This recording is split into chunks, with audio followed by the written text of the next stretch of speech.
Today's December 4th, or day 4, or Luke chapter 4. Anyway, hope you had a chance to read chapter 4. There's a bunch in there. But for this moment, I'm going to share a thought as I have the last few days. So the people or the characters found in this chapter are Satan, people in the synagogue, a guy with an unclean spirit from Capernaum. There's Peter, Peter's mother-in-law. Wait, didn't I mention her already? Oh, that's right, Satan. I'm teasing. That's terrible. And of course, there's crowds from all over the Galilee. So here's the thought.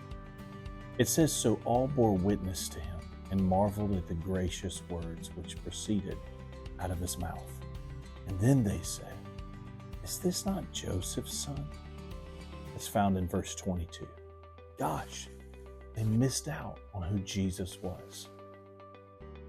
You know, all too often I think I have a teacher, a coworker, a fellow follower, brother or sister of Jesus.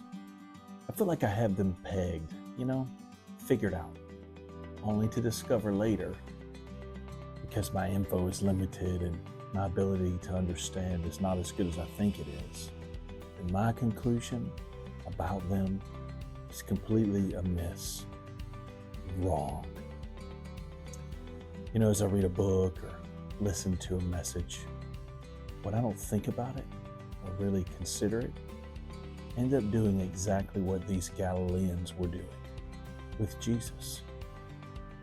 What happens is I become mesmerized by the message, just enjoy taking in the teaching, receiving the word or the principle that's coming to me, but missing out on the miracle the Lord is dropping in my moment.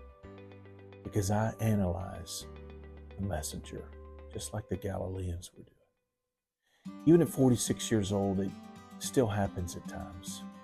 I find myself saying, is this not Joseph's son?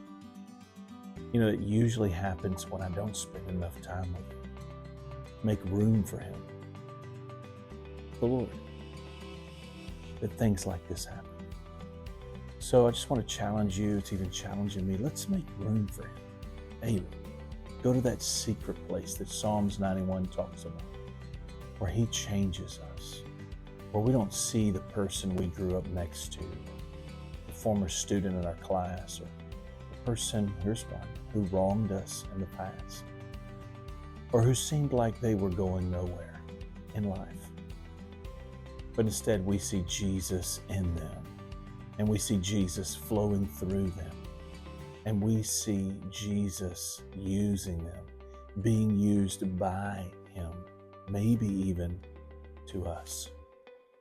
This may be tough, but let's shake up the ground of those traditions of ignoring these types of people in our lives and break down the walls of all of our religions that have put barriers up from us. Seeing Jesus and people like this, not just knowing them as only, isn't this Joseph's son? I left you a link in the description of a song to help us remember to be this way, to make room for him to do whatever he wants to, whatever he wants to. Let's start seeing Jesus in people. See you guys in chapter 5.